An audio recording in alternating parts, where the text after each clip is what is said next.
Hapa tunafanya, hii ni dragon yetu, tunalima kilimo hai.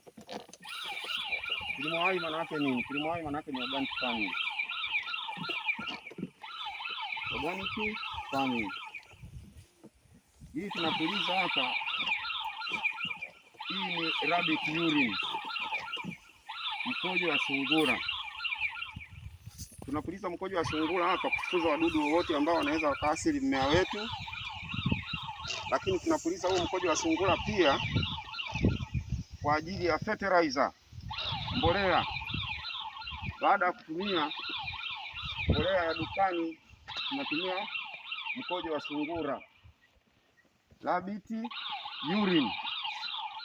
Mkojo wa sungura huu, lita moja ya mkojo wa sungura tunadairuti na lita 5 mpaka 10 za maji, na unapiga mti yote unatakiwa ulosi. Unaona dragon yetu, dragon huwa inatengeneza mizizi kwenye pole. Hii unaona inapiga hapa ni mizizi.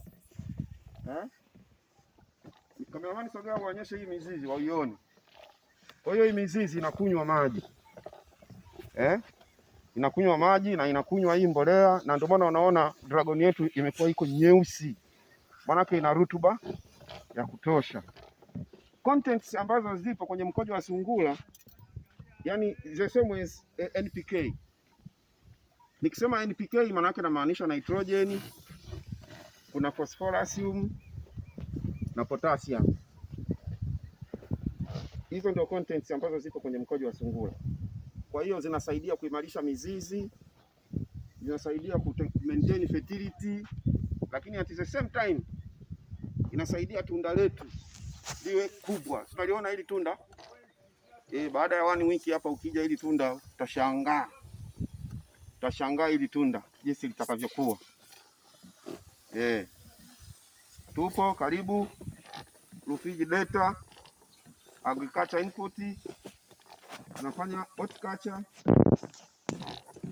tunalima mboga, lakini tunafanya na matunda. Na tunda letu kuu ni dragon ambayo ndio tupo saizi hapo unapotuona, lakini pia tuna passion. Lakini pia tuna migomba. Tumeanza kulima tissue culture, banana tissue culture. Kwa hiyo tunamshukuru Mungu, project yetu inazidi kukua. Unaweza kutupata kupitia YouTube, unaweza kutupata kupitia Facebook, unaweza kutupata kupitia Twitter, unaweza kutupata kupitia TikTok. Kiingia huko utatukuta sisi.